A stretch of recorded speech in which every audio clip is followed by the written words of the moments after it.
This is episode 79 of the 99 Forever podcast. I'm Eric Friesen, and my guest tonight is making his third appearance on the podcast.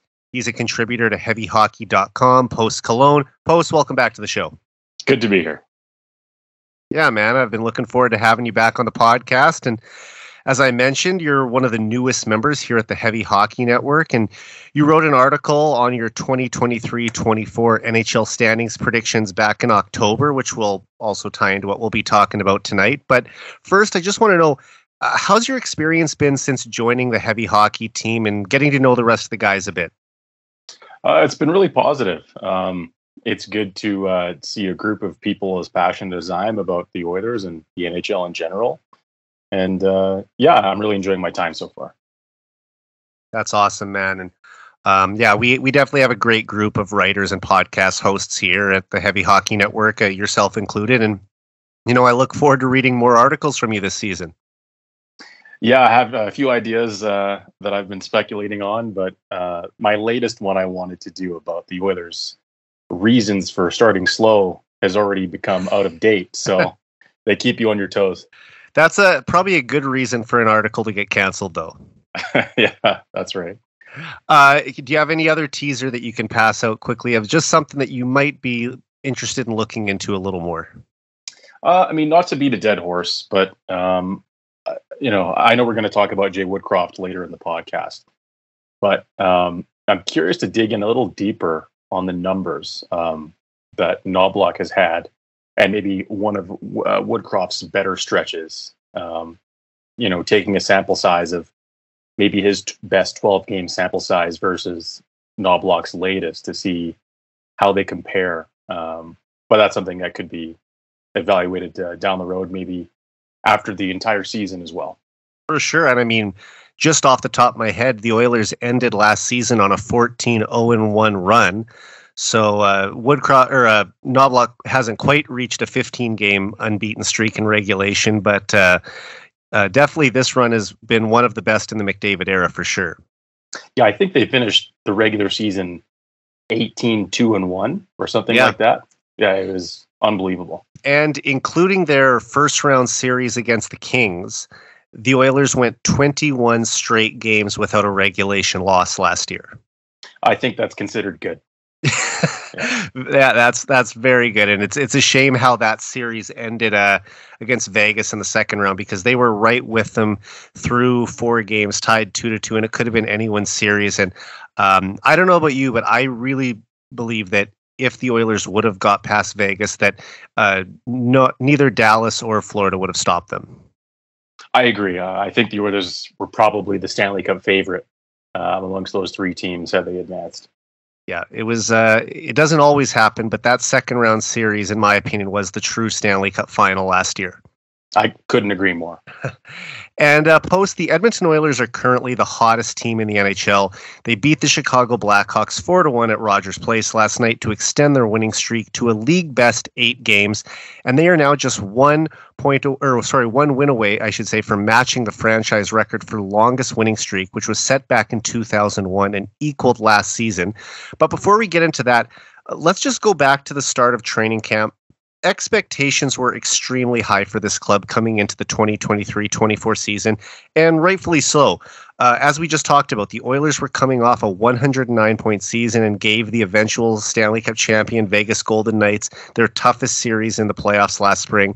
I picked the Oilers to finish first in the Pacific Division during my season preview podcast back in October.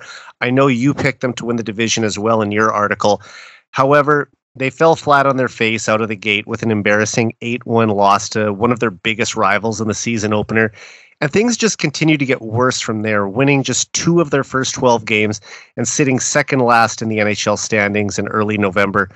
Post, following that terrible 2-9-1 start, were you beginning to think that this team wasn't as good as we originally thought? Or did you think it was just a matter of time until they got back on track? Yeah, I won't lie. I had a bit of a crisis of faith about this team, especially after picking them to win the division by a small margin, but still I thought they were worthy of doing that. I think the biggest thing that stuck out to me in the first 12, 14 games of the season that caused me to have my doubts was the ineffectiveness of the bottom six. I think Bob Stauffer had mentioned that a couple of times as well, where the dynamic was, as is usually the case, they don't provide a great deal of offense. I think even right now, the Oilers are 31st or 32nd maybe in terms of the percentage of team goals coming from their bottom six forwards. And also, this is when Sam Gagner was in the American Hockey League and Raphael Lavoie spent a bit of time with the team, and there was a lot of flux and almost no production. That's changed of late, but that's a big reason why I was really starting to have some doubts about the Oilers as a whole.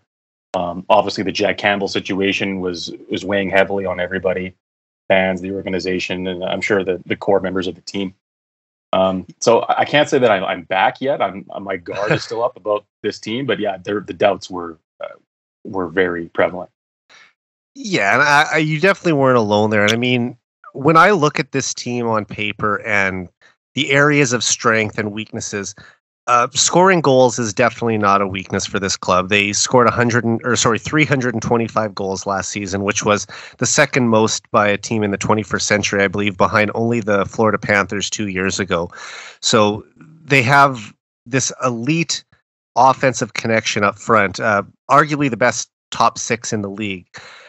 And when you have that much firepower in your top six, I think that it can overcome maybe some scoring deficiencies in the bottom six. So that wasn't like a big concern for me. But you're on Oilers Twitter, I am as well. There was obviously panic in the fan base when they only had, like I said, 2 wins through their first 12 games. And you were starting to see some people say things like, this is the beginning of the end of the McDavid era in Edmonton, or if they fall and crater in a cup or bust season, don't expect any of the big guys to be back next year. Did you ever reach that level of panic, or did you feel like, regardless of this tough stretch, that there would at least be something to hope for going forward? Like it wasn't like the beginning of the end as maybe some people thought it could be. I mean, you want to stay rational and say that, once we reach the quarter and half mark point of the season, that we can reevaluate then. But I think being a fan is inherently an irrational thing. Those thoughts do go through your head. Yeah. It's short for fanatic, right? Yeah, exactly. Again, it's kind of a difficult question to answer because it's something that I'm aware of and that I do think about. I can't say that I was fully on board of being definitively in the camp of, the entire era hinges on these next 20 games. I think that's maybe a bit of a stretch, but, I'd be lying to you if I said it wasn't something that crossed my mind. For sure. And I mean, if you look at this team, they've been a good team in the NHL since 2019-20. For 4 consecutive years, they finished second in their division. 3 times in the Pacific Division and once in the All-Canadian Division during the pandemic. But they have had a tough stretch in each of those 4 years that they've somehow managed to overcome. And they've historically been a very strong second half team in the McDavid era. So I looked at it as like, well, they had that awful 2-11-2 run 2 years ago, and the Oilers made it to the conference final. Last year, they were barely clinging to a wild card spot in early January, and they only had 5 regulation losses in the second half of the season, and were 1 win away from finishing first place in the Western Conference. So that gave me a lot of not just hope, but I had faith, like confidence, I should say, that this team was much better than their record showed, and that they would be able to get back to that level. It's just, if they're going to have a rough patch, let's get it out of the way early. It obviously went on a lot longer than we would have expected it to, especially, in a year where you are expected to be competing for a Stanley Cup. And it wasn't just Oilers fans who were saying that this is a legit Stanley Cup contender. Across the league, they were viewed as one of the favorites to win the Cup. Like, as I said, they were just, if they would have had 2 more points last year, they would have tied Vegas, and they had the tiebreaker. So they would have ended up not only winning the Pacific Division, but the the Western Conference regular season titles as well. They have the two best players in the league in their primes. They brought back virtually their entire core from last year too. And even the team showed up 2 weeks ahead of training camp for captain skates. And if you looked at their schedule, the Oilers had 8 of their first 12 games against teams that didn't make the playoffs. So everything was basically lining up for them to have a great start to the season, but the Stars weren't scoring. The power play went cold. They couldn't get a save. And simply put, they just had some bad luck. So, that all kind of culminated into one of the worst starts in franchise history. Yeah, I think that's something that Oilers fans are be more accustomed to than they should be. If we do bounce back and we make the playoffs, this will be the 3rd consecutive season that we have a borderline miracle take place. Mm-hmm. And the year that Woodcroft took over for Dave Tippett, the Oilers were, I think, in late January, they were 2 games above 500, second last in their division. And then we saw what happened last season, where they had a second half for the ages. So I think that's really the touchstone that I'm taking away from this team is they have this almost superhuman ability to go through stretches of extreme success and extreme droughts. So I don't know. Right. It's hard to understand a roster like this that goes through these ebbs and flows. Yeah, I see what you're saying there too. But are they going to be able to get to 100 points for the 3rd consecutive season this year? Maybe not. But when you look at the teams in the West that they're competing with for playoff spots, I mean, I think right now the projected cut line in the West is 85 points. Well, I'm confident the Oilers are going to sail past that. I'm sure they're still going to finish in the 90s, and perhaps they do even get close to 100 if they are able to have another one of those incredible second halves to the season where they only lose single digits in regulation games. But despite how good Vegas, LA, and Vancouver have looked early on the season, do you think that the Oilers can climb into a top 3 spot in the Pacific still, or are you thinking that if they do get in, that it's more likely going to be in a wild card spot this year? I do think they're a wild card team because simply they don't control their own destiny. I have in pencil right now Vancouver, LA, and Vegas in those top 3 spots. Not to say that the Oilers can't. Just a second ago, I talked about how they're prone for these miraculous comebacks, but it's just the gap between them and Vancouver, who I do think will be the 3rd team in the Pacific, is so great. And they've already, gone on an 8-game winning streak.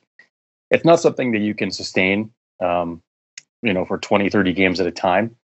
But honestly, I don't think there's a big difference or a motivation to crack the top 3, because whether you're a wild card team or you have to go through Pacific, 2 difficult teams to get to the conference final anyway. Exactly. You're probably, if they expend all their energy fighting for 3rd place, they're going to play the Los Angeles Kings in all likelihood. And if you finish in a wild card spot, you're going to play Vegas. Vegas or Dallas or Colorado. Right. So there's really no easy path unless you finish first in the Pacific. And I think it's safe to say that ship has sailed. It's very likely they're going to play an elite team in the first round anyway. So as long as they get in, I mean, I'm looking at the teams that they're battling with right now, Arizona and Nashville. I don't know. I'm pretty confident the Oilers are going to finish ahead of both of those clubs. Neither one of them really scare me. I know that the Coyotes are a team on the rise, but realistically, the Oilers have significantly more skill than them, and they shouldn't be competing for the same point totals by the time we're at the 3-quarter mark of the season. So we'll check back in maybe 40 games and see where things are at. But looking at this right now, it's like you said, they're going to run into either Colorado or Dallas or maybe Vegas, who seems to be running away with the Pacific. But I mean, that's a huge confidence boost too. If you get into the playoffs and you knock off the Golden Knights in round 1, I mean, you might be able to ride that wave of momentum through the rest of the spring.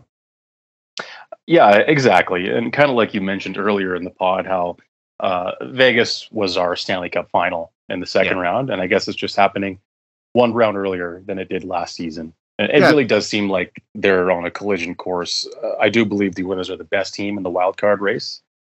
and Vegas is primed to probably win the West, which means that there is a really, really high chance that they will meet in the first round of the playoffs. Yeah, and I mean, the Oilers have owned Vegas in the regular season over the past couple of years, and they did beat them twice in the playoffs last year. Both wins were fairly convincing, but, of course, it was still a 4-2 series loss. So Vegas has the bragging rights, but I know the Oilers would be overwhelming underdogs going into that series, but I don't know. I'm not as scared of Vegas because I know that this team has shown that they can beat them. It's just a matter of, can they beat them 4 out of 7? Yeah, that's a fair point. Obviously, the PTSD about the Golden Knights last year is fresh in Oilers fans' minds. But yeah, I do think that they're a beatable team, even though they brought back almost the entire roster from last season.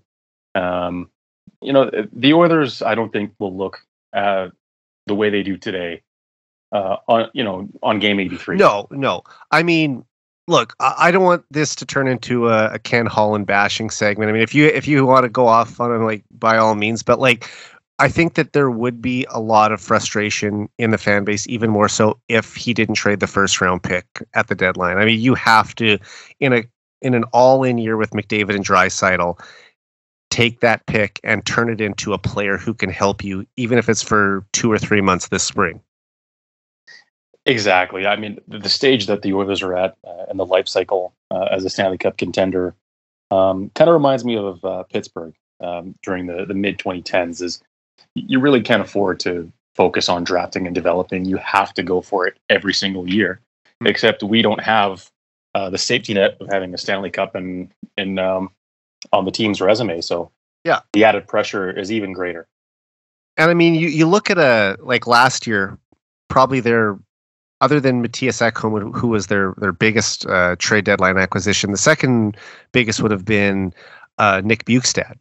And I thought that he was a very useful third line center for them for the short time that he was in Edmonton. And there were some people like we said, on Oilers Twitter who were upset with the fact that Michael Kesselring was included in that deal. And yes, he took a big step forward in Bakersfield last year, right shot defenseman, 6th round pick who is finally starting to kind of push for being an NHL ready player after, 5 years. I would have liked to obviously hold on to that player, but when you're in a year where you think that you have a chance to win the Stanley Cup and the Oilers are pushing to finish first in the Western Conference, I'm not as concerned with holding on to that defenseman when you can bring in a piece like Bjugstad, who turned out to be a really good deadline acquisition. Yeah, honestly, losing Bjugstad and Costin is a key thing to identify in terms of why the Oilers have struggled a little bit a lot actually to come out. Who do you think was a bigger loss between Bjugstad and Costin? Yeah. That's a really difficult question. I want to say Bjugstad, as much as Costin was a fan favorite and he provided an element of physicality and clutch goal scoring at times that is a bit more flashy. What Bjugstad did was understated, kind of like eating your vegetables, to use the example in terms of a hockey team. Wins faceoffs, plays quiet minutes. He's huge, enormous frame. I think he's, 6'4", 6'5"? 6'6". He's 6'6". Yeah. He's kind of the ideal third line center, especially for a team like this. To lose him, tip pucks. I mean, he scored some big goals for the Oilers down that stretch. So I know he took $2 million and the Oilers apparently offered him $1 million. And I guess it's hard to make a case that he made the wrong decision at this point, since the Coyotes and Oilers are sort of equal in the standings. But I mean, if we're being real, the Oilers are a better team and should be much higher in the standings. So I still think Bjugstad, if he would have just taken a little less to be a part of a contending team, but obviously he had to do what he thought was best for him. And I guess I was also a little surprised because he made pretty good money in Florida earlier in his career. So I thought that at age 30, maybe trying to maximize your dollars wouldn't be priority number one. It would be getting a ring. Yeah, I mean, he's already secured the bag. I don't really understand his decision making either, especially signing with Arizona. Made like 24 mil in Florida over 6 years, I think. So it's like you're right now, you're in the prime of your career, and you're choosing to go back to a Coyotes team that, yeah, they're on the up and up, but the Oilers are pushing for something right now, man. And apparently he really enjoyed his time here. So I was surprised that he didn't stay. I don't understand his decision whatsoever, but yeah. Like, can you imagine him on the third line right now and maybe Ryan McLeod down on the fourth line?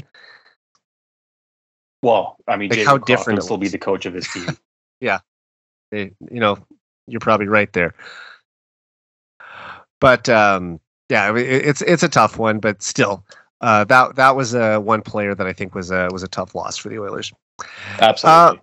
And while it's hard to say that there was one specific player or thing that was entirely responsible for the Oilers' early struggles, Jack Campbell was undoubtedly probably at the top of the list of players who received criticism from the fan base for, his abysmal goaltending. I guess there's no other way to put it. And, I'm not someone who likes to pile on the players. I'm a very optimistic, supportive fan. And, I was cheering for Jack Campbell to have the redemption year, but it just seemed like he couldn't get his game on track after a pretty good showing in the preseason. It just all seemed to fall apart again in the regular season. He posted some of the worst numbers in the league through 5 appearances until he was eventually placed on waivers and sent down to the AHL's Bakersfield Condors. Like I said, Post, I don't want to pile on Campbell too much here, but it reached a point where he was unplayable at the NHL level, wasn't he? He was, and it's really unfortunate because he's such a great person and a guy you want to cheer for. Yeah. To see him struggle like this, not just as an Oilers fan, it's difficult to watch this on a human level. To see his confidence wane the way it does, and the self-deprecating that's kind of taken a backseat this year, especially compared to last. I can't recall seeing a starting goaltender join a contending team like this and then have such a precipitous drop off. This is kind of a first. And the other thing is too, it's all mental, right? I mean, if you think about it, he was an American prodigy goalie as a teenager. 3 straight years, he was the starting goaltender for Team USA at the World Juniors in 2010, 2011, and 2012, including winning a gold medal in my hometown of Saskatoon in 2010, which denied Canada a 6th straight gold medal at the tournament. This guy has won every level up until he got to the pro level, and it just seemed like he wasn't able to put everything together. Obviously, like you said, confidence and mental stability, just not being able to shake off a bad goal, just letting it eat at him. I don't know if a sports psychologist was able to really help him in the offseason or not with that, but it just, you see even some of the highlights of him down in Bakersfield, letting in kind of like a long-range wrister that any pro goalie shouldn't have too much trouble with from the top of the circle. Just, it's just like, man, he had 3 straight solid games down there, and then he'd have 2 bad ones in a row. And it's just like, you need to see consistent, strong play at that level to have any confidence in bringing him back up to the NHL, because the Oilers need points in the standings so badly.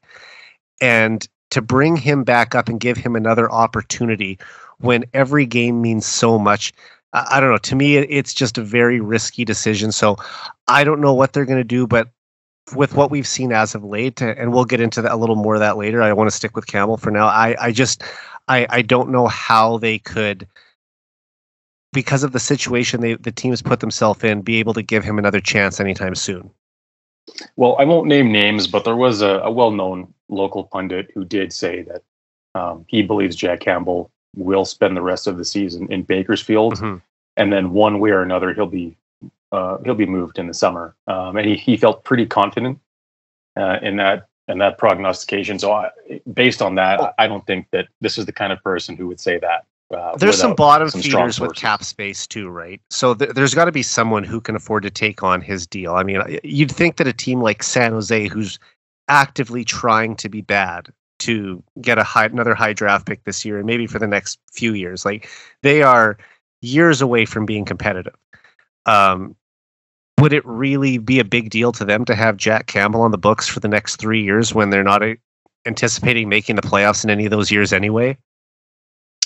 That's definitely a team you can identify to be a dance partner, but I do think that they will weaponize cap space and they'll try to get something of value out of the Oilers, whether it be a Lavoie or maybe a Bourgault. I think the price to get rid of his contract, knowing where the Oilers are, like I said, in their Stanley Cup life cycle, will be great, no matter which team ends up taking on his contract.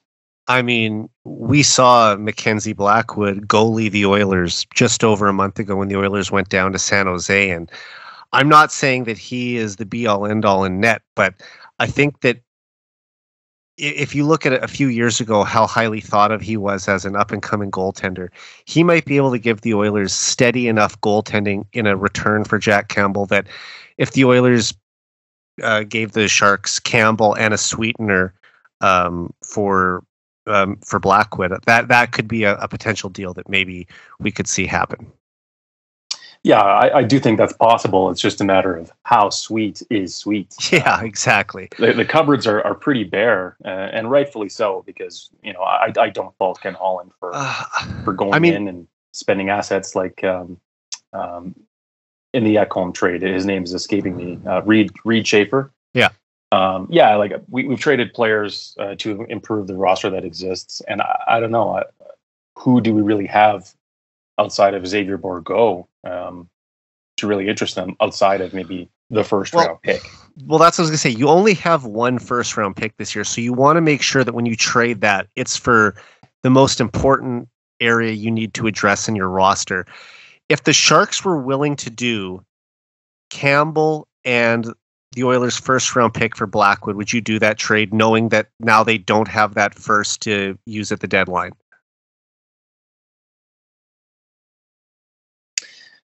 Yeah, so essentially what you're asking is, what do I value more, addition by addition or addition by subtraction? Well, that they can't bring it. Basically, then they can't bring in a third line center that they want, or if they do, they're going to have to use a prospect or a pick that's not the first rounder. Maybe you have to attach a second and a B-level prospect to address another area of need. But obviously, if you're trying to have that home run rental at the deadline, the first round pick is what is going to get you that. So I guess I'm saying is it worth giving up the first round pick to get out of the Campbell contract and bring in Blackwood? I want to lean yes, simply due to the fact that Mackenzie Blackwood makes a shade under $2.5 million, and then maybe if you can get them to retain a little bit on Campbell, which really won't have an effect on their rebuild whatsoever. Maybe you can have a bit of a both and situation, where you can still maybe add a bottom six forward. You're not going to get a player on the level of Bjugstad. But it just means that your deadline acquisition, your options will be severely reduced. And just before we move off of that, I mean, who knows what everything's going to look like in late February when the trade deadline rolls around. But would you explore bringing Bjugstad back again? Absolutely. If the Coyotes were willing to deal him again. Because he signed for next year too at $2 million, I believe, as well. So the Coyotes would have to take some money as well to make him fit. Yeah, I mean, I think he's I don't want to call him the missing ingredient. But, you know what you're getting though. Like this is it's a rental that he fits with the team. You know that he enjoyed being in Edmonton. Obviously, it'd be kind of strange to see a player go from Arizona to Edmonton to Arizona to Edmonton, but I mean, he's already got the money regardless of whether he plays in Phoenix or Edmonton. So I don't know. I don't know if he'd be at the top of their list of players that they'd be interested in bringing in, but I don't know. I would at least make the call to the Coyotes and see what the cost would be. Yeah, I mean, it's also a matter of, like you said, Arizona's interest. I mean, they have young players on their roster that they're looking to shepherd and shelter a little bit. So losing a player like that, who's really a top six forward on their team, that would maybe have a negative effect on their player development. But if it was make it worth their while, I think it's something that we should strongly consider, because again, a cup or bust. It's not an exaggeration. Like, the Oilers really need to make some playoff headway this season. So yeah, if they can make that happen, then I would move heaven and earth to add Bukestad to this roster. And one lone bright spot in the Oilers' first 6 weeks of the season was the 2023 Heritage Classic at Commonwealth Stadium. I think it was easily the most significant battle of Alberta since the 2022 playoffs. And once again, the Oilers were victorious, beating their provincial rivals 5-2. Post, the last time I had you on the podcast was back in January, when the event had just recently been announced about a month before, and you and I were speculating on which former Oilers players might be playing in the alumni game. And I remember you said that you were hoping to see the Ryan Smith-led Oilers versus the Jerome McGinley-led Flames. And ultimately, they chose not to have an alumni game at all. Instead, there was a pregame ceremony to commemorate several of the players and coaches from the inaugural Heritage Classic 20 years ago. But in your opinion, was an alumni game the one thing that was missing from an otherwise great weekend for Oilers fans back in late October? Yes. I would say it's the primary reason why I didn't rush to go to the event. That and the $2,000-$3,000 tickets. I can tell you I found tickets for cheaper than that. But yeah, I'm sure they were available, but the sight lines from the very, very top of the building were maybe not the best, but yeah, I do think it was a really big missed opportunity. And these outdoor games are more so local events, I think, than they are league events. So to not have an alumni game, I think, was a big missed opportunity. And I really do hope that it's not, it has nothing to do with the fact that a lot of guys who would be in the game are executives, based on the fact that Mark Messier was a literal New York Ranger and asked for leave to play in 2003. So I think that excuse is invalid. Yeah, and he was already like 43 years old too. So it just shows the legacy of that player. I mean, to play in the 1970s, 80s, 90s, and 2000s in the NHL, just incredible. And I do think it would have been really cool though, because, and like you said, it is maybe more of a regional event. I'm not sure how much Vegas and Seattle playing at the Mariners Park on New Year's Day is going to interest fans across the league. So, yes, obviously the Oilers have Connor McDavid, and that's a huge draw. Leon Draisaitl, two of the best players in the league. But does Edmonton and Calgary playing on a Sunday night when Sunday Night Football is on, is that going to capture the attention of an American audience? I thought that was very strange. And let's not kid ourselves. The NHL is not exactly an expert when it comes to marketing themselves. Well, it was 5 p.m. local time, right? So that would be 7 p.m. Eastern time. I was fully dialed into the Heritage Classic that weekend, but Sunday Night Football must have been starting right around that time. Yeah, I mean, the NHL goes to great pains to avoid the NFL at times, but to not sidestep them for a marquee event like this, I thought was strange. But if you're looking for consistency, this isn't the league for you. A great game, though. And like I said, I actually paid less for my ticket to the Heritage Classic than I did for game one of the playoff series between the Oilers and Kings a year ago. So that was nice to find a ticket. I got it back in June when they first came on sale. And I asked a few people, and not everyone was ready to commit to it about 5 months before the event. So I just kind of had to say, well, I'm probably going to go alone. And that was completely fine. I was sitting around mostly Oilers fans, so it made for an awesome event. And I had a chance to go to the one in Winnipeg 7 years ago as well. I think Winnipeg did a fantastic job hosting that. I'll give them credit. But yeah, it was something that I think that it would have been great if they turned it into a full weekend. And I know the Oilers did a lot of interactive things around Rogers Place with former players there and different things for kids and families. But I think that having that alumni game on the Saturday, the day before the actual regular season game really would have made it an awesome weekend. That way you get to go to the stadium twice. There isn't as much pressure the first day because you're just going to see some old childhood favorites of yours. Like I wanted to see Ryan Smith and Alish Hemsky out there. I thought maybe this is the one opportunity we'll get to see Chris Pronger back in an Oilers jersey. So yeah, that would have been a cool thing, I think, if they would have done it. Yeah, the event, I don't want to sound like I'm negative on it. It was great for the league. Ultimately, it was good to see McDavid make a surprise appearance. It had its drama. The game was, it was one of our few, nearly 60-minute efforts in the first number of games of the season. I really do hope that we can see another outdoor game. With Connor McDavid, maybe in Edmonton or maybe in Calgary would be fine. And the other thing, I don't think that Calgary is getting another outdoor game until they have a new football stadium. They did play one in 2011 there, but I don't know if you've ever been to McMahon Stadium, but there is no way that the NHL will put another outdoor game in that city until they have an upgraded facility.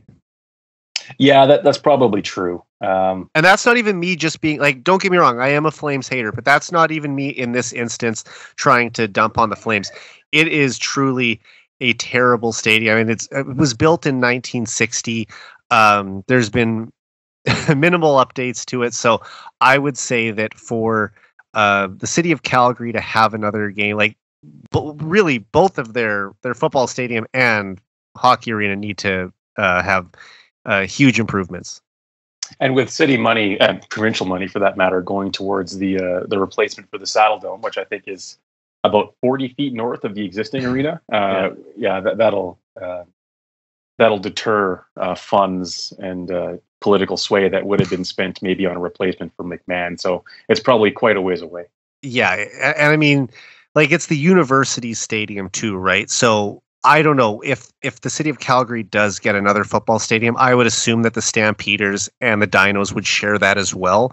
It just makes sense unless they think that for CIS football, McMahon Stadium is good enough for another number of decades. But I think that I even heard a couple years ago that they had this field house proposal that was going to have the football stadium and the hockey arena right next to each other. I heard that too. I think they wanted to make it a package deal.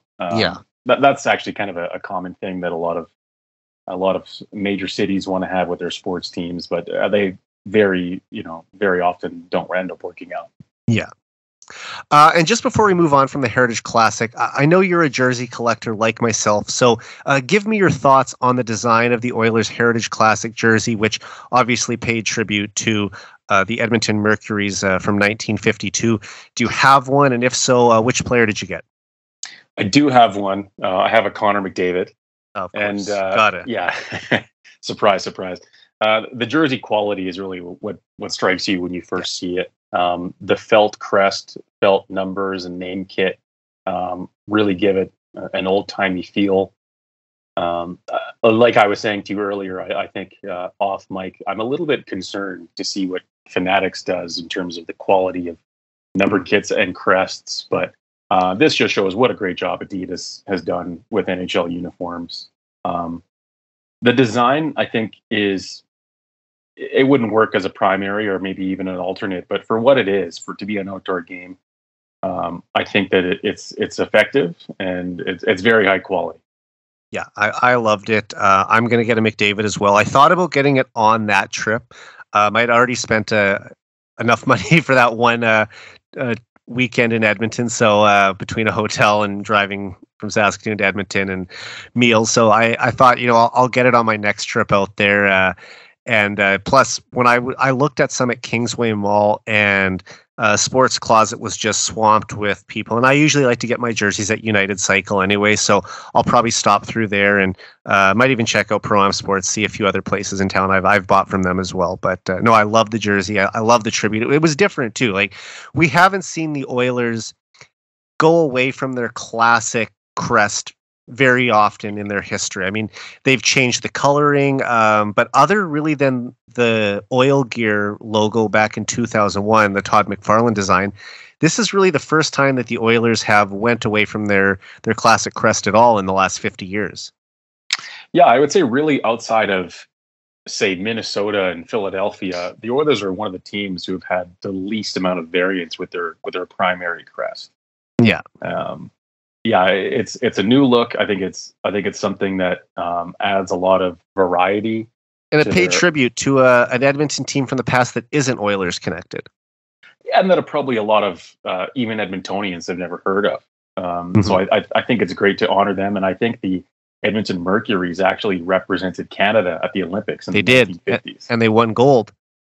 Yeah, so that's something that I think is worthy of honoring and commemorating. And Calgary also had a team. I think they were called a hockey team called the Calgary Stampeders. It was, back in the 60s. Yeah. So I think that's pretty cool that they had matching thematics and the off-white that everybody loves with these outdoor games. Mm-hmm. I mean, and once again, this isn't just to make an Edmonton is better than Calgary thing, but I think legitimately, if you look at the two jerseys, the Edmonton one is nicer. Marginally. I think they're both really sharp. I think what really sets the Oilers one apart for me is the leather-inspired coloring of the gloves and the pants and the goalie pads, if I remember correctly. Yeah, it really adds a nice touch. Yeah, and I loved Stuart Skinner's design, kind of paying homage to Grant Fuhr with his 80s style goalie pads. What did you think of the inclusion of each player's individual number in the oil drop? It makes a huge difference in terms of buying a blank versus buying a name and number jersey. It fills it out for sure. Yeah, I usually that doesn't matter to me. I often will buy blank jerseys because they're roughly $100 cheaper. But exactly. This is a jersey where you need to have a name and number. And I mean, McDavid, great pick to go with. I believe he had one assist in the game. Would have been awesome to have him score. We're going to talk more about McDavid and the Heritage Classic coming up, or getting into the Heritage Classic, I should say. But no, it's an awesome jersey. I can't wait to add one to my collection, and we'll get to see it one more time this year because the Oilers are going to wear it on February 24th when the Battle of Alberta is back at Rogers Place, and that's the day before our Heavy Hockey Showdown charity game on the 25th. So a bunch of the guys from the heavy hockey team will all be there watching the game together, and then we'll have our charity game the next day. So at least you'll get to see it one more time worn this season. And I believe the Oilers will see Calgary wear their Heritage jersey in the Saddle Dome this season make as sense. Well. Yeah, it would make sense to do that as well. January 21st, I believe. Yeah, it's a Hockey Night in Canada game in January. Yeah, that's right. All right, and as a result of the Oilers' horrible start, head coach Jay Woodcroft and assistant coach Dave Manson were both fired on November 13th and replaced with Chris Knobloch and Oilers legend Paul Coffey. Now, new CEO Jeff Jackson might have made this move in the offseason anyway, but after falling to the bottom of the standings, that probably caused Jackson to expedite the process. Post, did you think that the Oilers needed to make a coaching change, or would you prefer that they hold on to Woodcroft and bank on the players to eventually right the ship? I'll be frank. I think the Oilers made a critical error firing Jay Woodcroft, and that's nothing against Knobloch. I think he's done a fine job. But I do say that I subscribe to the belief that Jay Woodcroft is one of the premier coaches in the NHL, and he'll be the belle of the ball this offseason to whichever team is lucky enough to have him. Yeah, and I mean, I totally expect that he will be coaching in the NHL again next season. There'll be, I mean, we already saw St. Louis fire Berube yesterday, and I'm sure that there's going to be more coaching changes that will happen in the next 6 months. So I wouldn't be surprised if he comes in to meet for multiple organizations, and I don't know, he, like you said, he might even have his pick of where he goes. I don't have the numbers in front of me, but if I recall correctly, the underlying numbers of Jay Woodcroft with this team were sensational. He has the highest winning percentage in franchise history. Granted, the sample size is a little bit smaller than some other coaches, but big enough to make a judgment. He, for a guy who's recognized as a typical player's coach, he wasn't always good cop. You've seen him. He's understated, but he can maybe lose his temper at times, and you saw it towards the end. He was a little bit snippy with a certain member of Sportsnet. Yeah, he was actually kicked out of a game for arguing a call in Vancouver. Exactly. So, when you think of a guy who's, a player's coach and jovial in the room and well liked, he doesn't meet all of those stereotypes. So I think that makes him a versatile coach. And I think that what we recognize best about him is he's an excellent communicator, probably the best communicator that I've seen be on this coaching staff or even in any executive role. That's what sticks out to me most about Jay Woodcroft.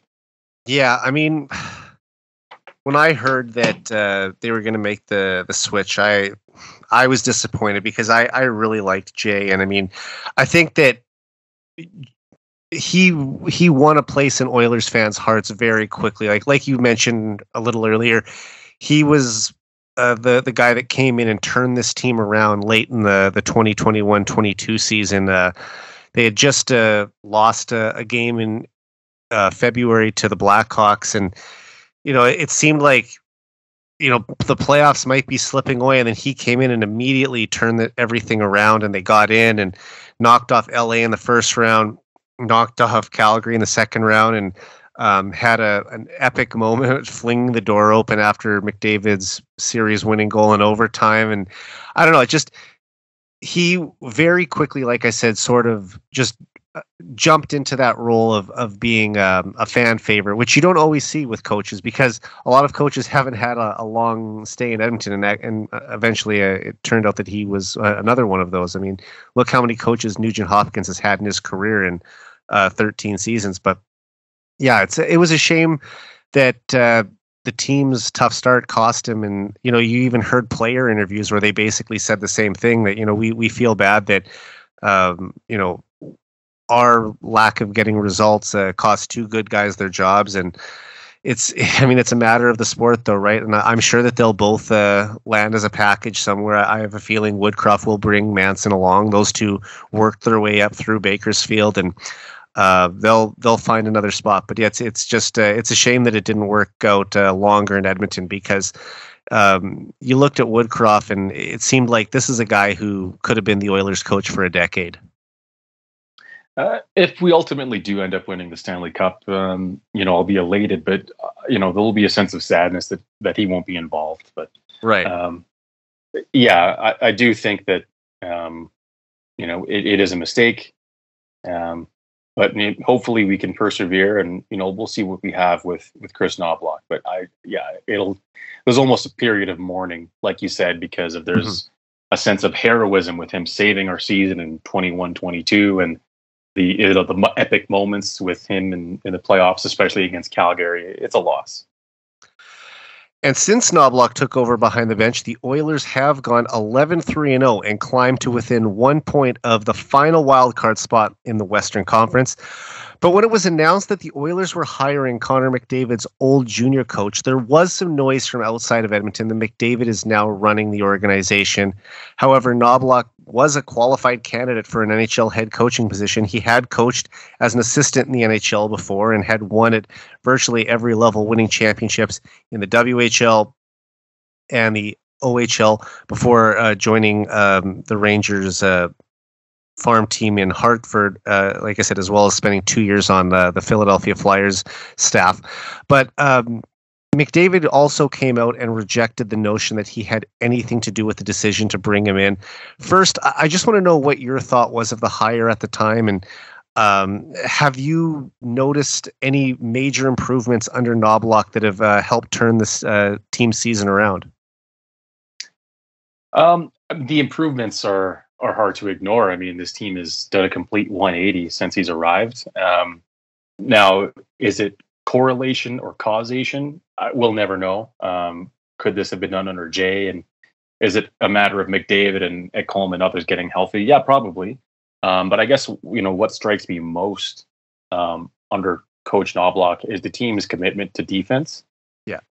It's hard to fathom how they could be so porous and then suddenly flip a switch. I'll give you an example. I was at the Rangers game earlier this season, and it had been a long time since I've seen a team, despite the score being relatively close, it was only 3-0, toy with another team. The Rangers were making cross crease seam passes, backhand, saucer passes for fun, like a hot knife through butter. And the Oilers were completely incapable of interrupting, a Harlem Globetrotter like offensive rush from the Rangers. And then now, Darnell Nurse is living up to his contract, or close to, in terms of his, playing every team's, best players. I mean, he's looked fantastic. Yeah, exactly. And I'm a big Darnell Nurse fan as it is. Like, I'll say that right now. And I know he takes a lot of heat in this market, and he's been a lightning rod for criticism. But I think even his biggest critic, if you look at him over the past month, you would say, like, wow, this looks like a guy who's earning every bit of his contract. Exactly. People, just to touch on that for a second, they forget that the Oilers bridged him twice when he was more than willing to sign a long-term deal. And then, he'd probably be a $7 million defenseman right now if they would have just signed him long-term on the previous deal. He would, and then no one would, bat an eye at that, because that's the going rate for a top pairing defenseman, which he is.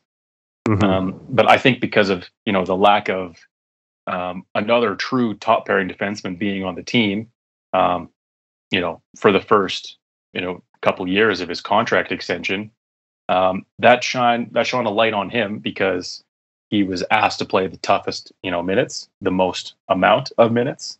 And, there wasn't a lot of help around him. And now with Ekholm, and a maturing Bouchard, and more team defense, I think, being prioritized under Knobloch, I think that, those are all ingredients that makes Nurse and the Oilers as a whole far more defensively competent. For sure. And I read earlier today that under Knobloch, the Oilers have gone from a bottom 3 team in allowing rush chances to a top 3 team in the league in allowing rush chances. Now, like we said, it's even a smaller sample size than the one we were talking about from Woodcroft earlier, which at least spanned parts of 3 seasons. But if he's helped in any way cut down those chances against those like grade A chances where they're getting 2-on-1s and 3-on-2s, I mean, that's made such a difference to their goals against. Yeah. I think last night against the Blackhawks, there was maybe one really dangerous odd man rush, and that's something they've cut down a lot lately. A lot of it, you would think would have to do with being the centerman, like the third player back on back checks, but it's really been a full team effort. I can't really explain it. If the same personnel just playing completely different, it's really hard to fathom.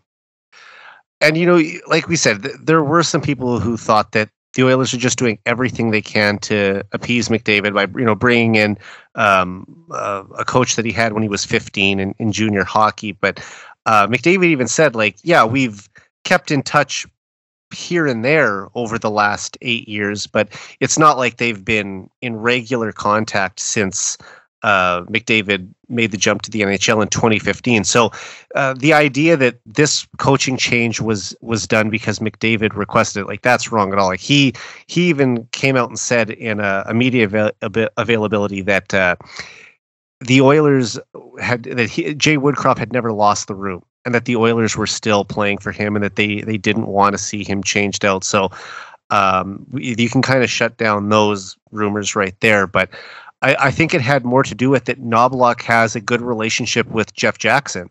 And, when a new manager or CEO or head of hockey ops comes in, they're going to want to put their own guys in place.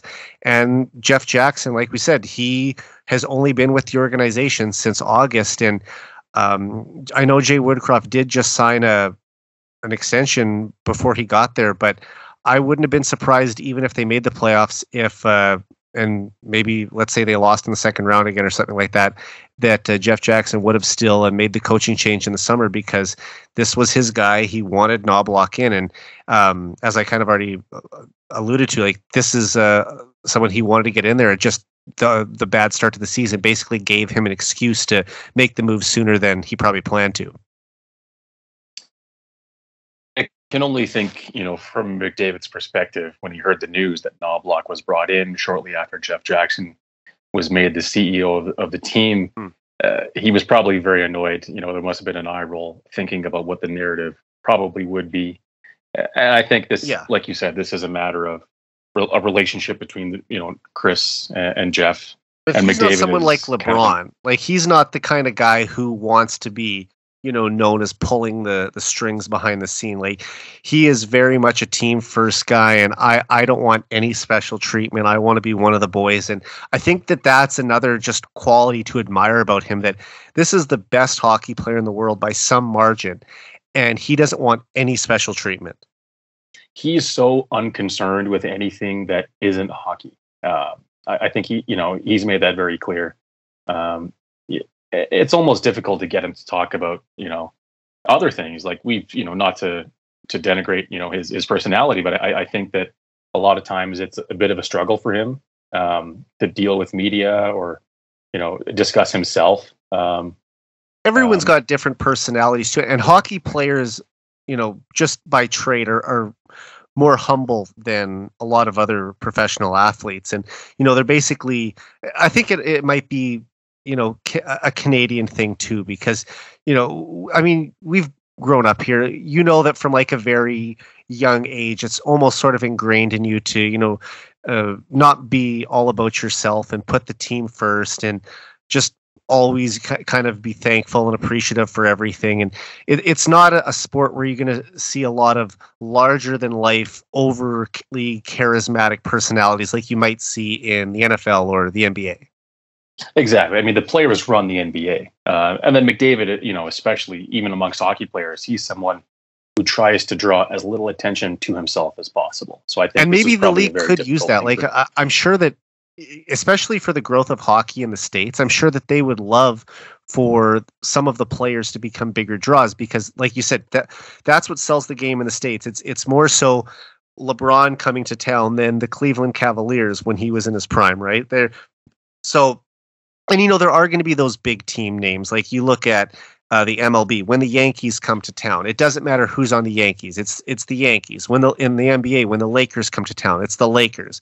But for the most part, it's the big name stars that people come out to see. And I think the NHL has done a poor job of promoting its stars, especially through McDavid's career. They're already, I think, in the first year of Connor Bedard's career, doing a better job of marketing him than they did in the first several years of McDavid's career. But like you said, if he's not too overly concerned with that and getting his name out there, I mean, look, he was just inducted into Canada's Walk of Fame earlier this month. And he rushed back. He took the red-eye flight back because he wanted to be at practice the next day and not miss a day of practice. So that shows you how concerned he is about his team, that even in a weekend where he's being honored for his excellence as one of the youngest athletes to ever be inducted into Canada's Walk of Fame, he still wants to be there for his team the next day and not miss a day of work. Yeah, I mean, he's one of the premier athletes on the planet, if not the best athlete on the planet. And, like you pointed out about his profile league-wide, or honestly globally, it's kind of astonishing how anonymous he is relatively outside of Canada. And really, to put an emphasis on that, forgive the pronunciation, but NBA player Shai Gilgeous-Alexander was named Canada's Athlete of 2023 of the OKC Thunder. And I'm sorry, I'm sure he's great, and I don't really pay much attention to him. Mm-hmm. But to say that he had a better 2023 amongst Canadian athletes than McDavid's 153-point season, we got to start asking, what's the criteria here? No, I know that he has had a great season, and I have some friends who follow the NBA a little closer than I do, and yes, he's probably pushing for top 5 player in the NBA, which, from a Canadian perspective is great for the growth of the game. But you look at what McDavid's done. I have a good friend who really follows basketball, Brian Swain. He works for the Edmonton Elks. He formerly was with TSN 1260. And I asked him, is there anything comparable in the 21st century in basketball to what McDavid did in the NHL last year? And he said no. So for a guy like Brian, who is a hardcore NBA fan, for him to say that he can't think of one player, not LeBron, not Steph Curry, none of these guys, to have a season comparable to what McDavid did last year, that's a little surprising to me that he wasn't selected as Canada's Athlete of the Year. Although I will say I thought it was very cool that Shai wore a 1998 Team Canada Wayne Gretzky jersey to the ceremony, though. That is a nice touch. And that was cool. Clarify, nothing against him. It's an amazing accomplishment. But yeah, I think, maybe we're taking McDavid a little bit for granted. Right. But yeah, I think that, and you never want to become numb to his greatness, right? And I think that because we watch him 90 plus times a year, including playoffs, we're just used to seeing this level of dominance night after night. And that's why it's so glaring when, he was going on a cold streak early in the year, which we'll get to in a bit. But yeah, just to go back to Knoblauch now, I mean, that really has been, a great addition for the team. Like it as bad as it was to lose Woodcroft, I think that Knoblauch has come in and he has exceeded expectations. He's turned this team around, much like Woodcroft did 2 years ago. I love how candid he is in interviews. He'll tell you what he's thinking. The team in general, in basically every area, has improved under him. So while it's only a 14-game sample size, you have to be impressed with what he's been able to do with this team so far. Yeah, I think that it's, you can't really ignore the results. 11-3-0, an 8-game winning streak, and they've really recovered their season from the brink of facing 3.5 months of a trudge towards a playoff miss. It's really remarkable what he's managed to do. Without a doubt. And continuing on that, Paul Coffey, who was already working for the organization as special advisor to the owner in hockey operations, also stepped behind the bench as an assistant coach. So his first NHL coaching job comes at age 62, and the highest level of hockey he had previously coached was Junior A in Ontario. Post, what was your initial reaction when you heard that Coffey would be joining the coaching staff? And how much do you think his guidance has benefited the Oilers defenders over the past month? My initial reaction was one of, oh, here we go. A lot of Oilers fans are very sensitive to the nepotism that can exist in the organization. So I was sour on the personnel change, but it's hard to argue with early results. It's weird seeing someone who was one of the premier offensive defensemen in league history coincidentally be on the bench when we're experiencing somewhat of a defensive renaissance. So I don't really know how that's working. But I think you've really seen his influence benefit Evan Bouchard greatly in particular, who's I think third right now in scoring amongst defensemen in the NHL. Mm-hmm. Yeah, and I mean, the way I look at it is like, his D partner, Charlie Huddy, was the far less heralded player during his time in Edmonton, although he was inducted into the Oilers Hall of Fame back in November. So, credit to him. But yeah, he never got the attention Coffey did. But following an almost 2-decade career as a player in the NHL, Huddy then went on to coach in the NHL for over 2 decades and was an assistant coach in Edmonton, Dallas, and Winnipeg. So usually the best players don't always make the best coaches. So you could see a guy like Huddy being a more successful NHL coach than Coffey. But I mean, once again, just like Knoblauch, the results have been excellent with Coffey back there. I think that the Oilers are making much better headman passes ever since Coffey came in across the board. Even Vinny Desharnais he's not known for his hands at all, but I'm seeing him making better passes than I ever have before. He's being more confident in his puck skills. And I think the message from Coffey to the entire defense is don't just chip it out. Like, make a play with the puck. I mean, make a smart play, but get it up into the forward's hands as quickly as possible. If you have to go just off the glass and out, that's fine, but don't sacrifice an opportunity to make a play when you have the room to make a pass. And even Darnell Nurse, he is much more known for his skating ability than his passing ability. That's how he gets the puck up ice. And there was an instance where I saw probably the best long-range pass that he's ever completed in the NHL, where he sprung Nuge for a breakaway. I'm trying to remember what game it was. It was on this latest homestand. Was it Minnesota or it might have been Minnesota? No, it was Anaheim. It was against Anaheim. They fell behind early, and that was the goal that got them back tied.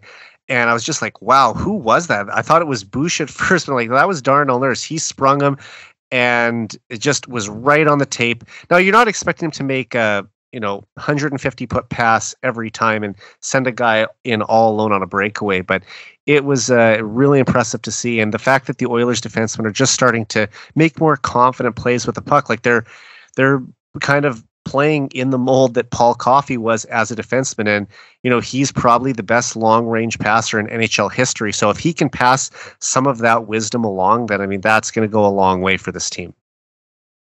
Yeah, like you said, I think maybe there is some empowering going on from Paul, based on how the defensemen have breaking out of the zone and making stretch passes. They're taking an extra second, too, I noticed, to make decisions. The puck isn't as much of a grenade. Especially Bouchard, just to circle back to him, because a lot of his game is taking that extra second to maybe deke around a defenseman, find a pass that is maybe, not present of mind to, someone of lesser skill. His game has just really taken off. Yeah, and I mean, I think we also have to give a shout out to Mark Stewart, who's had an expanded role since Dave Manson was let go as well. He was originally coaching the penalty kill, and not to say that Dave Manson was bad at his job by any means. I think actually he was really helpful when he first came up from Bakersfield. But you look at a guy like Mark Stewart, he's only been out of the league for a handful of years, and he understands penalty killing in the modern game. Whereas like Manson's been retired for 20 years.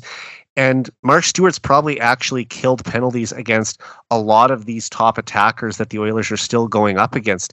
So I think he might understand certain tendencies that players have and can, pass along some guidance to, like, this is what this guy likes to do, or, that guy likes to set up over there. So between those two guys coaching the defense, you have Mark Stewart, who is a completely different defenseman from Paul Coffey. They're almost sort of like the perfect blend, where you have one coach who is the offensive-minded guy in Coffey and is telling them to make more plays with the puck, and you got Stewart, who is helping in what he was a specialist at in the NHL, and that's killing penalties and defending his own end. Yeah, I think that's a really astute point. Ultimately, it's very difficult to assess because, like you were saying earlier, there was a lot of factors that caused the team to struggle, and I'm wondering if maybe the inverse is true with the Oilers come up, where they have a fresh look and a different mix in terms of strategies and systems from the coaching, but also health from the team. And maybe a little bit of strength of competition. There's so many factors that are playing a part in the Oilers' resurgence that it's hard to pinpoint one thing, but it is easy to make the delineation of the head coach. And Post, the Oilers have been significantly better in virtually every respect from a month ago. But is Connor McDavid returning to full health the single biggest reason the Oilers are on an 8-game heater? I would say so. I think the rumored oblique injury. Sorry. Yeah, I think that his bread and butter is turning on a dime and making rapid movements, and to hamper that at all really takes away one of the core assets of his game. And the Oilers, they live and die by their top players, so it's a huge factor. So yeah, I would say that of the probably dozen or so reasons for their downfall and then their resurgence, that plays the biggest part. Yeah, and even though the Oilers struggled out of the gate, McDavid still put up 8 points in his first 5 games.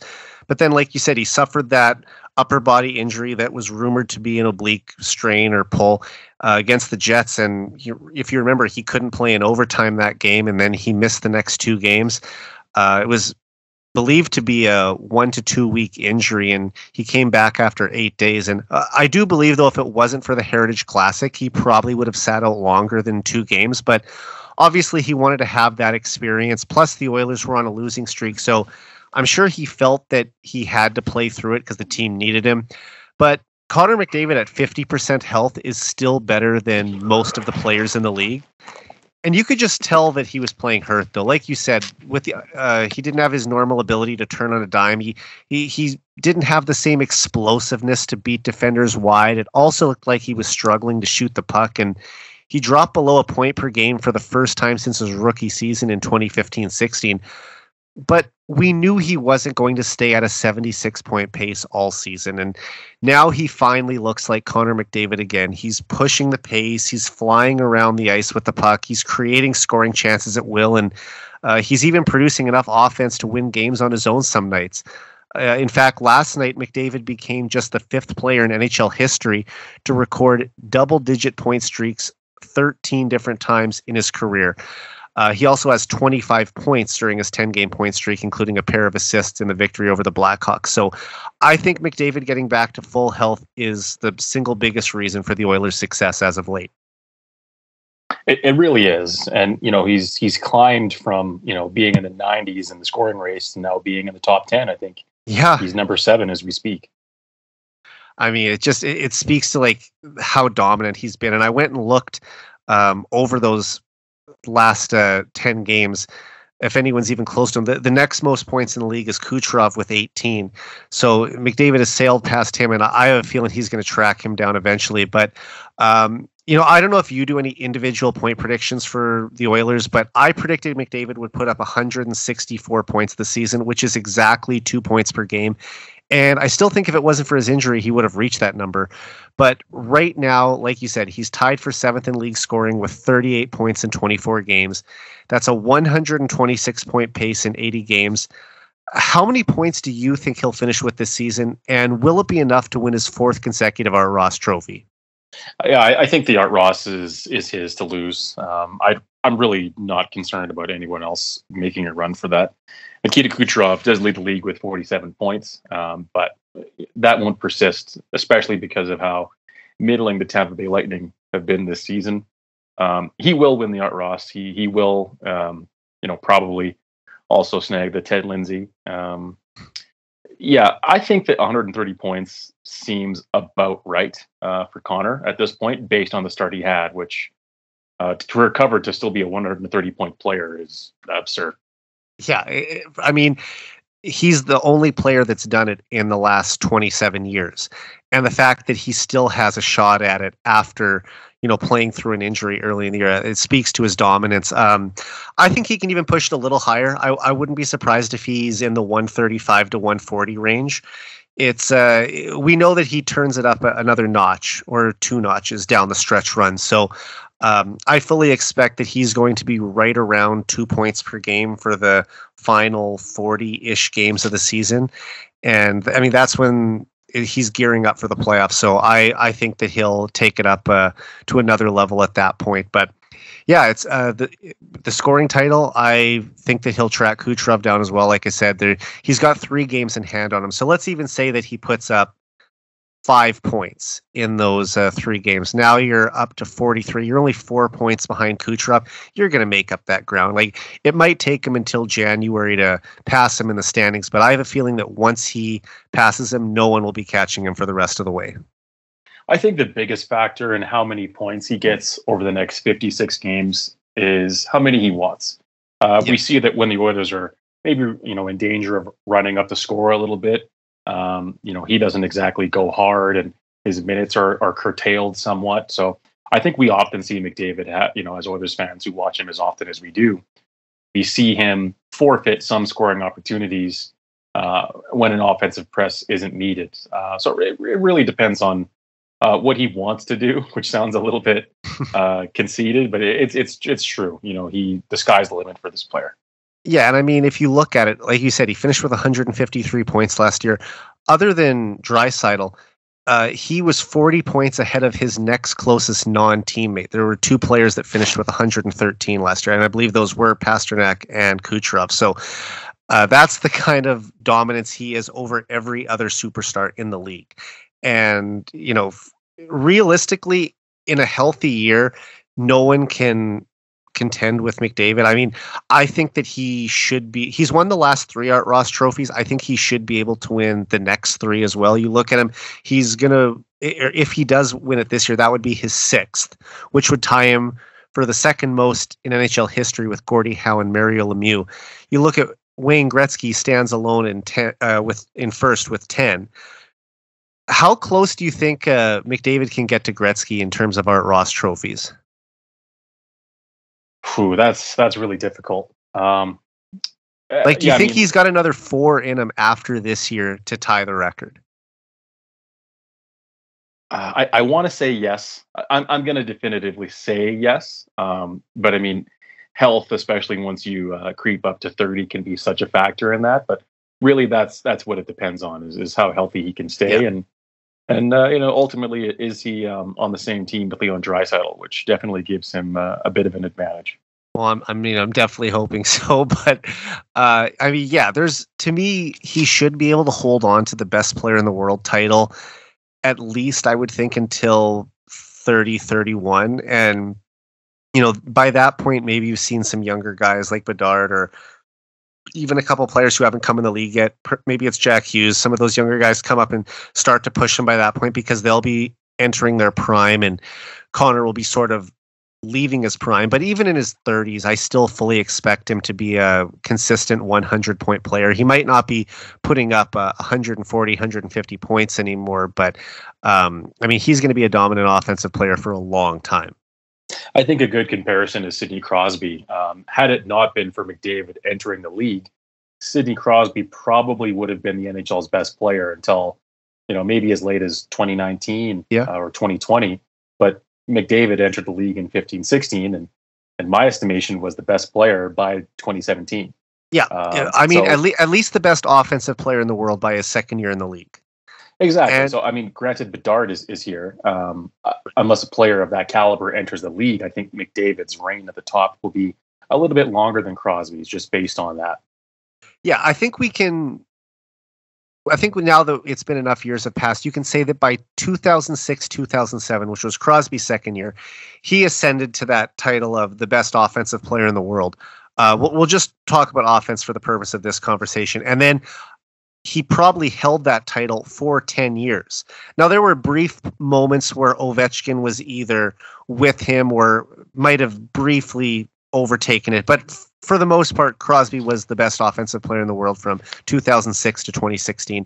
And then, like you said, now in Connor's second year, he came in and took the crown and has basically held it now for the past 8 years. But I don't see any real threats to him in the immediate future. Like, could Bedard become the best offensive player in the world eventually? Yeah, I think he's probably trending in that area. But I don't think that he will ascend to the top as quickly as maybe Crosby or McDavid did. No, I think that's a very difficult bar. The NHL right now is as star-studded as I've seen it since I've been watching the game. There's so many great superstars players on every team.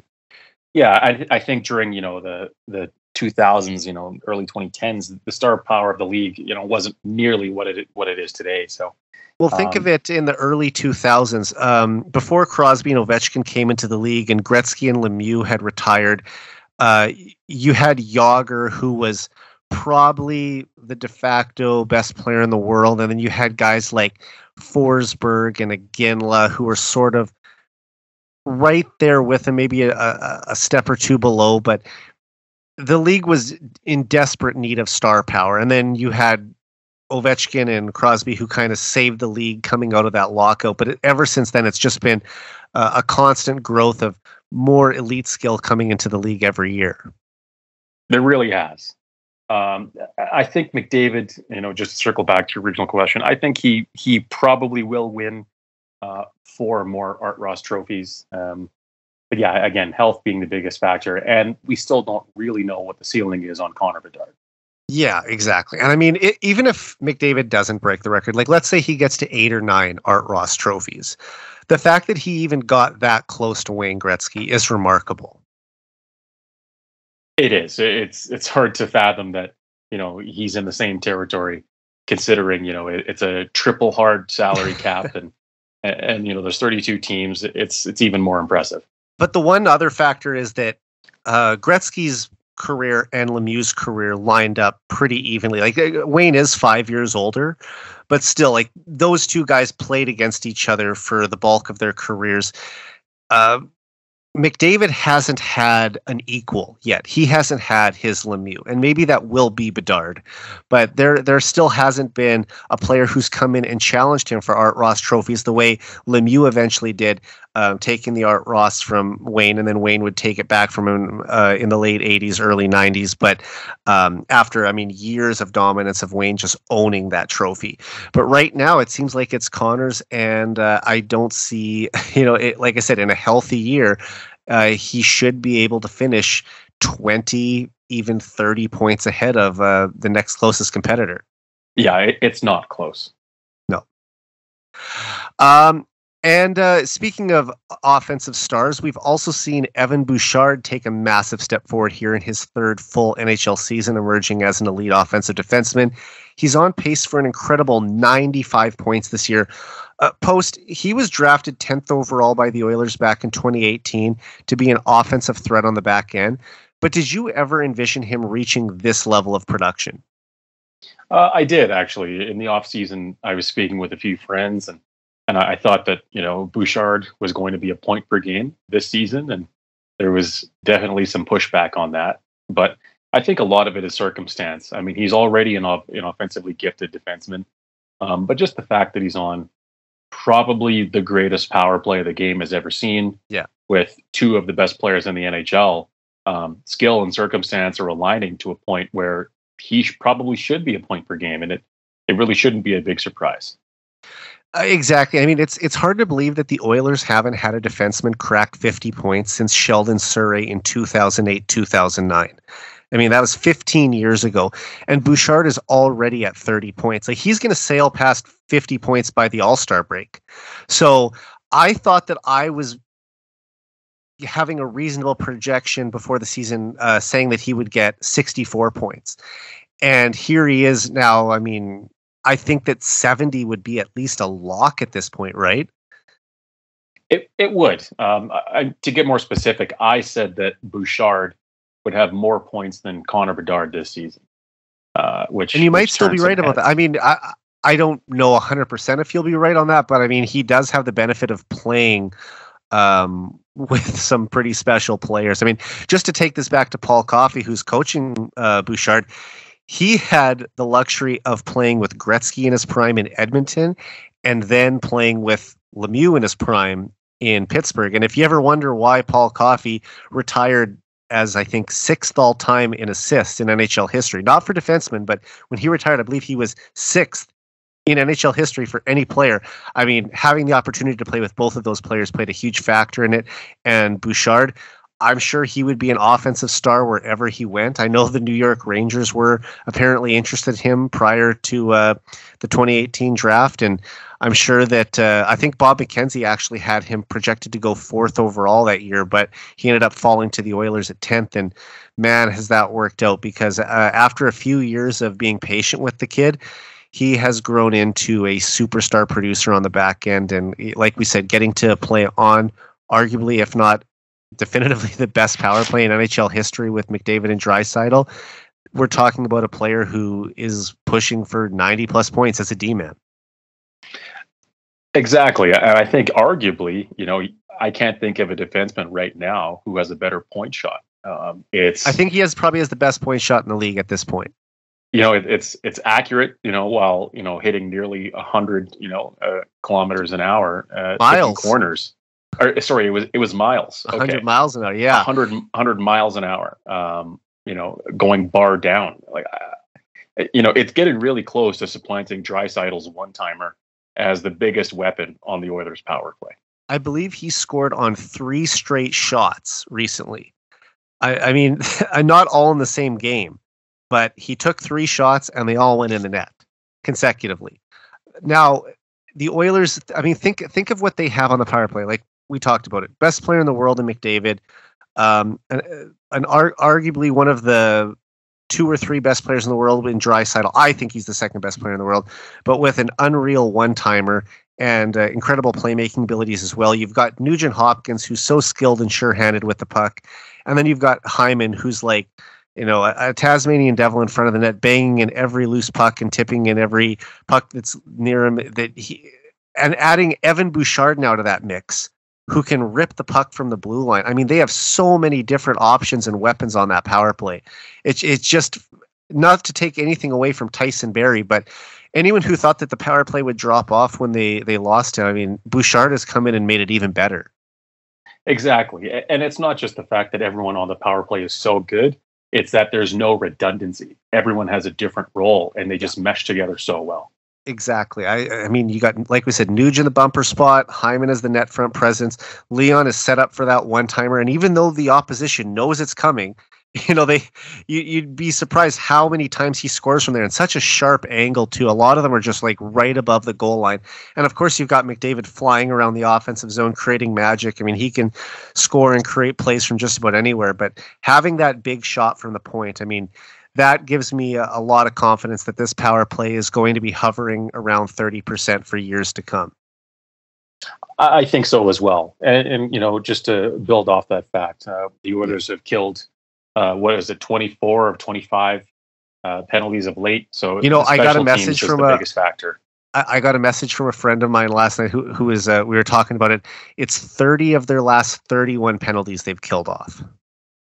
I mean, that's to think that would happen to this team was unthinkable. Where it was, yeah. I mean, literally, they have had the best penalty kill in the league over this recent stretch. And I think Oilers fans would have settled for middle of the pack on the PK. Exactly. If your penalty kill and your power play are clicking at this rate, it's no wonder the team looks borderline unbeatable these last number of games.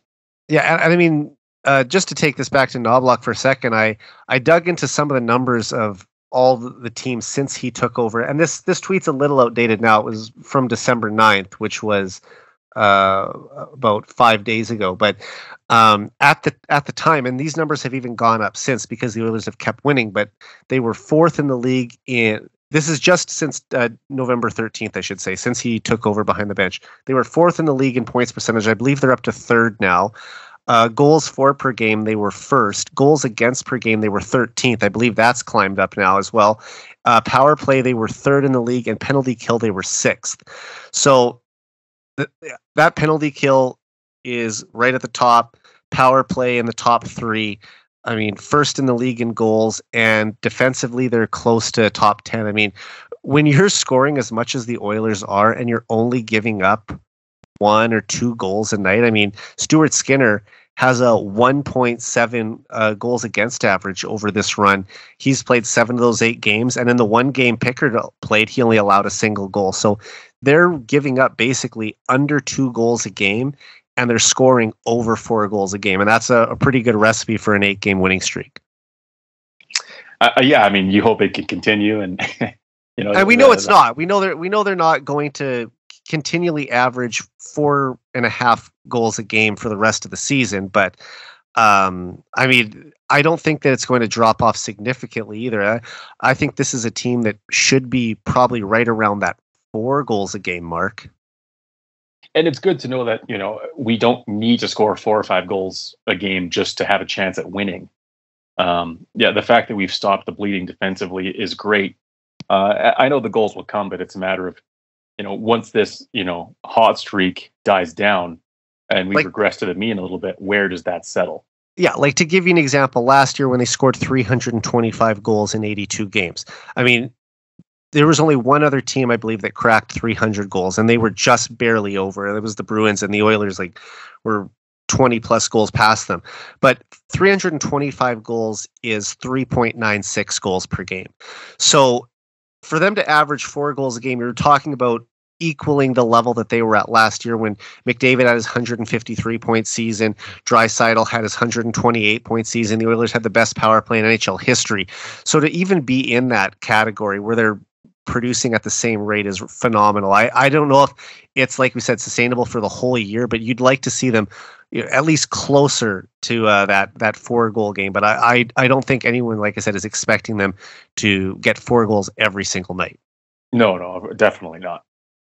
But I mean, if they can keep cutting down the goals against as much as they have, even if it climbs up a little bit, that'll be a big factor. And just to finish up on Bouchard, because he's such an important part of the power play and can produce these huge numbers, how concerned are you with his defensive ability? Like, do you think that he needs to get a lot better in his own end, or can you kind of live with some of the mistakes because of what he can bring at the other end of the ice?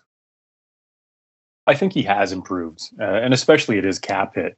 It's something that you can't really gripe about too much. I mean, he's already a top 3-4, let's say, offensive defenseman in the NHL as of right now. And making $3.9 million? Exactly. So, I mean, we have to be really careful with, our complaints and our expectations of a player producing what he is. I think, about, Sorry. No, I was going to say, think about what that next paycheck's going to look like in the summer of 2025. Oh, he's going to get paid. Yeah. We're beyond that. I think we're talking about Darnell Nurse money. We are, absolutely. I was prepared to give him, an 8x8 in the summer. I think they should. I think they should try to extend him. If he would do 8x8, do that all day, because I'll tell you what, if he has a 90-point season or back-to-back 90-point seasons, just like we said, if he's able to continue on at this level, then yeah, that contract is looking like close to double digits. So get him signed as quickly as possible. He'll be using Cale Makar as a comparable. Yeah. So that's not a great position for us. Yeah, the sooner we can get him committed long-term, the better. But, it's up to him and his agent to see if they want to squeeze what they can out of the Oilers. Mm-hmm. And like I said, I think for me, yes, he might only be average defensively, but because he has such an elite skill, I can overlook the odd mistake, because you're not going to have the perfect two-way defender when they can put up that type of offense. It's just it's such an incredible quality to have that he can produce points at this clip. So if you want him to be the perfect two-way defenseman, he's never going to be that. But you'd like to think that he will also not have a glaring mistake every single game that leads to either a goal against or a scoring chance for the other team. It's just a matter of cutting those down and just sort of taking away the grade A chances, I would say.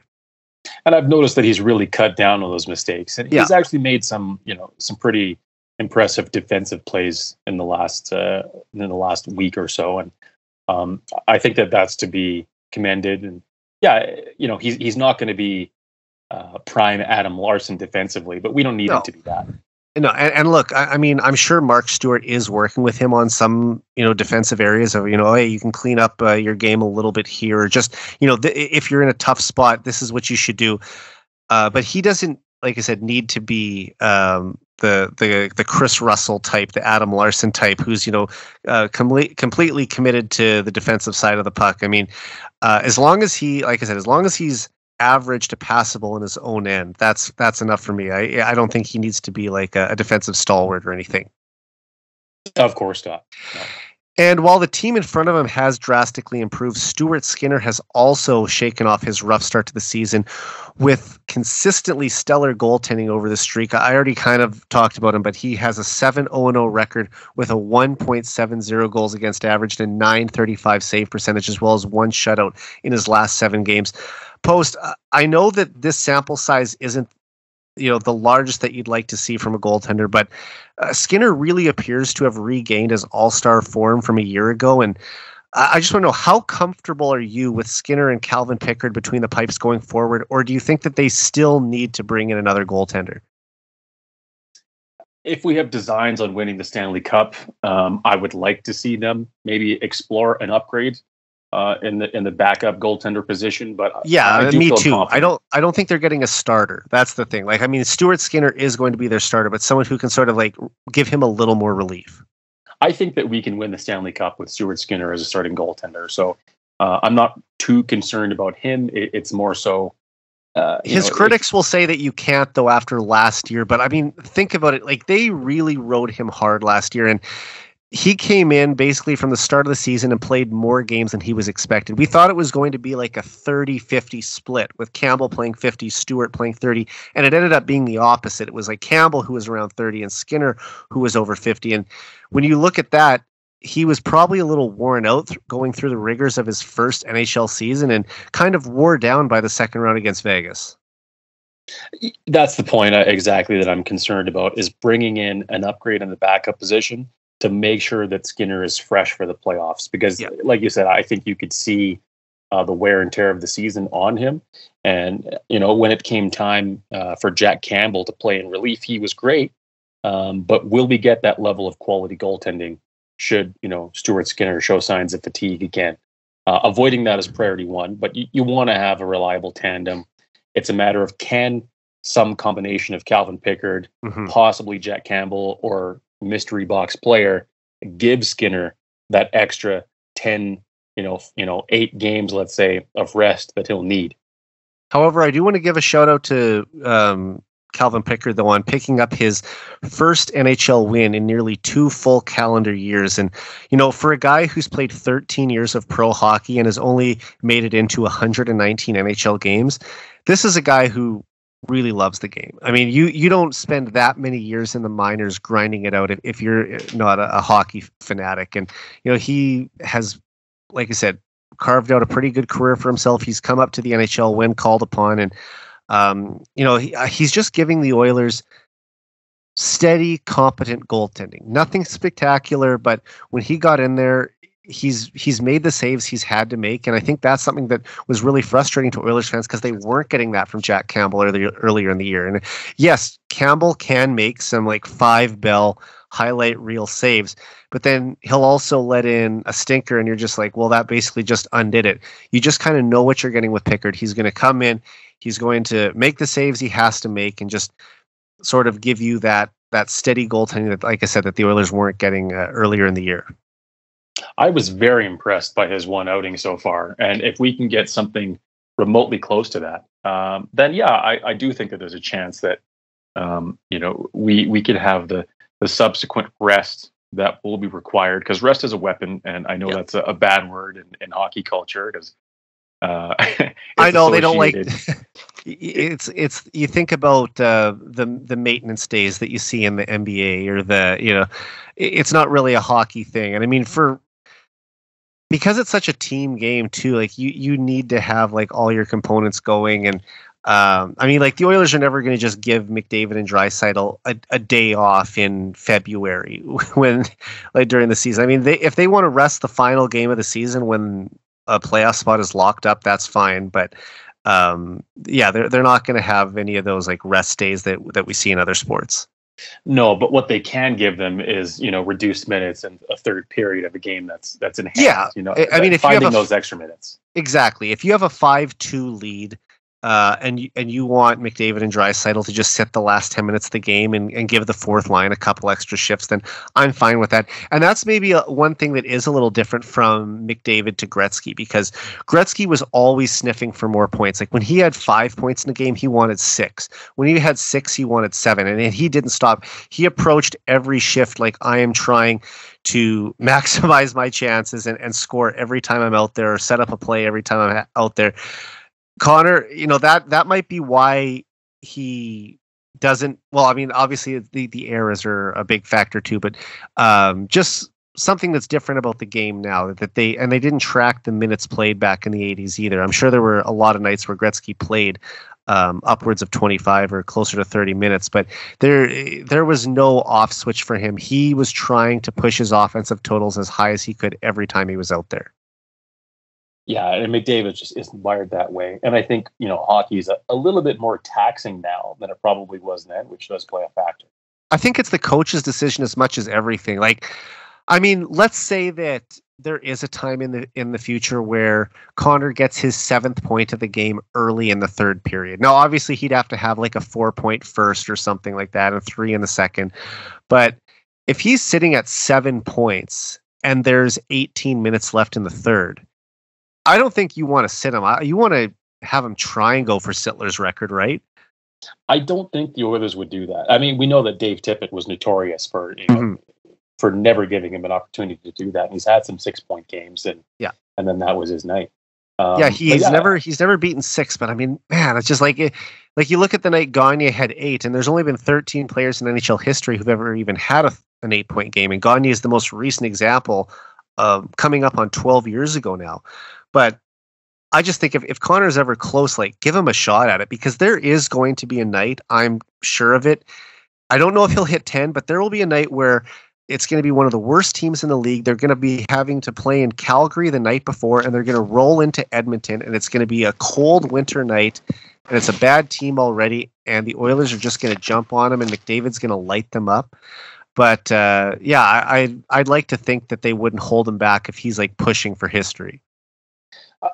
I would like to be on the same wavelength, but we've seen too many instances where, a situation akin to that has happened, and it's not a priority. It hasn't been under any of the previous coaches, and we haven't had that with Knobloch yet. So maybe that'll be a bit of a difference in philosophy, but we just haven't seen that. Yeah, and he knows the players so well too. I mean, as much as people want to harp on that of the connection that McDavid has to Knobloch and Jeff Jackson previously. I mean, the comfortability factor and knowing the player, even if it was from years ago, I mean that still is a benefit, and I think that also probably eased Knobloch's transition if we're just talking about coming into a new environment, going from coaching in Hartford in the AHL to Edmonton in the NHL, just having some familiarity with not only McDavid, but he also coached Connor Brown there. Just some familiar faces probably just made it feel like just a little more of a homecoming for him, I guess you could say. Yeah, I think that's fair. And just to finish up tonight, I want to talk a little about Sam Gagner. I mean, he's come in and given the Oilers some added skill on the 4th line. He makes the most of his limited ice time, and he's just a fan favorite in Oil Country. So, Post, I just want to ask you, how much have you enjoyed seeing number 89 back in orange and blue this season? Immensely. Seeing him back here for a 3rd tour of duty, it warms the heart. I've actually been in the building for 3 of his goals this year against Were you at the Dallas game? Oh, okay. I was, yeah. And then I was at the game last night against Chicago. Nice. It's just such a great feeling to see Sam not only be here, but be contributing. And contributing to kind of a minor miracle in the Oilers recuperating their season. Every time he scores, it makes you wonder what year it is. So there's some nostalgia bait in that as well. It's just such a great story. And the fact that we're wearing our correct uniforms again makes it feel even more like a retro night from 2013. Oh yeah, for sure. I mean, I love Gagner. He's one of my favorite players when he first came into the league. I mean, we're both born in '89. I like that he wears that on his jersey too. And the highlight reel shootout goals we saw early in his career were always so fun to watch. No one will ever forget the 8-point game from our generation. It's just, it's ingrained in our minds. You can almost like replay every goal in your head. You can just sort of see it, that because we've watched those highlights so many times over the years of just it getting shown either on Oilers broadcast or we've been seeking it out on YouTube on our own. But he's just brought nothing but good vibes to, and the fact that he's friends with McDavid and that he loves being an Oiler so much. I mean, you would have probably seen that interview he did on the ice. I watched the clip of it on Twitter today, but just speaking about how this is the best fan base in the league. There's no other place he'd rather play. I mean, this is a guy who truly loves being an Oiler, and in the last 20 years, I don't know how many guys. Probably Ryan Smith would be at the top, but have shown that much passion for playing in this city and for this team. And to see him back with the Oilers, like you said, for the 3rd time, the first player to ever have 3 tours of duty here, it's just been awesome. And this is a guy who's also played over 1,000 games in the league, but only has 11 playoff games. And I can't wait for him to finally get to play in his first playoff game as an Edmonton Oiler. It will have taken 17 years by the time it happens. And he was 17 years old when he was drafted. So literally it took him half his life to get to this point. And it's going to be fantastic. And I hope he's able to score a goal this spring too. So get that first playoff goal as well. I'm really glad you mentioned that, Eric. The fact that Sam Gagner hasn't played a playoff game as an Edmonton Oiler feels like a bit of a crime. He's only played in 11 playoff games, period, in 16 seasons. I mean, he's just been on some really bad teams. And I didn't mean to cut you off there, but I mean, if you think about it, if the Oilers do end up winning a Stanley Cup in the next year or two, can you imagine the good feelings that it's going to be to just watch Gagner lift that cup after everything he's been through? I think it'll be close between him and Nugent Hopkins, who I will feel more weepy-eyed for seeing them, with a Stanley Cup ring. But it's just such a good story. Yeah. These instances like these are rare, and you really need to relish them when they happen.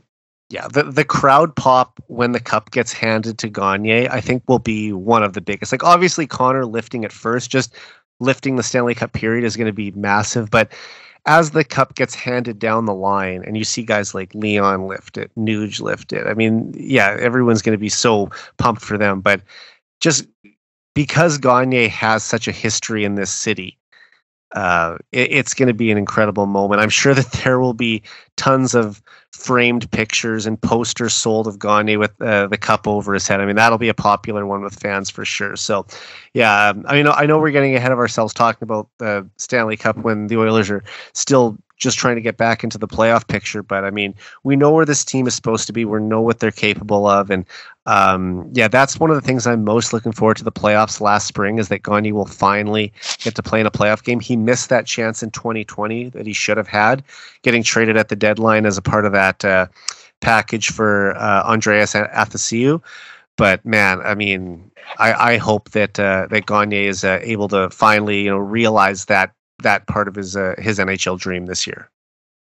Yeah, I mean, the cup order pass. Someone's been surveilling my dreams. I know. I mean, I've talked about it on previous episodes before. I think it has to go to Leon first after Connor.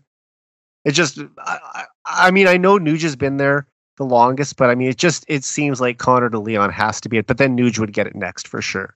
That is 100% the top three order. There's no doubt about it. Yeah, and then I honestly, if they did win it this year, I wouldn't be surprised if it goes from Nuge to Gagner after that. I mean, you kind of have to, based on what they've been through in this city, and then after that, maybe a veteran like Derek Ryan and so on. But well, yeah, I can't say that I've had this in my head for so long. I've replayed this over and over. It will make up for it will make up for not winning it in 06. Although I'll always be disappointed that Ryan Smith didn't get to have that moment. But getting to see the Oilers back with a cup in the McDavid era, they deserve to win a cup in the McDavid era, and I'm confident they will. And really, I can't think of a better way to end this podcast than by talking about the Oilers winning the Stanley Cup. I definitely want to have you back on the show again later on this season, and hopefully they're in a better spot at that point where we're talking about them comfortably in a playoff spot and pushing towards reaching that ultimate goal that we're kind of dreaming about at this moment. Well, it's great to be here off the heels of an 8-game win streak, so yeah. It's not quite as macabre as I thought it might be. Perfect timing, man. Okay, just before we call it a night, where can people find you on social? Instagram, Twitter, or X. I guess I can't. I still call it. I don't think I'm ever going to call it X. It's Twitter to me. I think it's too fun to just refer to it as Twitter. I agree with you. Just Post Cologne on those platforms. Okay, everyone go give Post a follow, and you can also follow me at Eric J. Friesen, and you can follow this podcast at 99 Forever Pod. So appreciate everyone for listening. Post, also appreciate you taking the time to talk some Oilers hockey with me today. And like we said, we picked a good time coming off an 8-game heater, and hopefully they can tie the franchise record for longest winning streak in franchise history tomorrow night against Tampa Bay. Here's to doing that. All right, so for Post Cologne, I'm Eric Friesen. This has been the 99 Forever Podcast. We're out.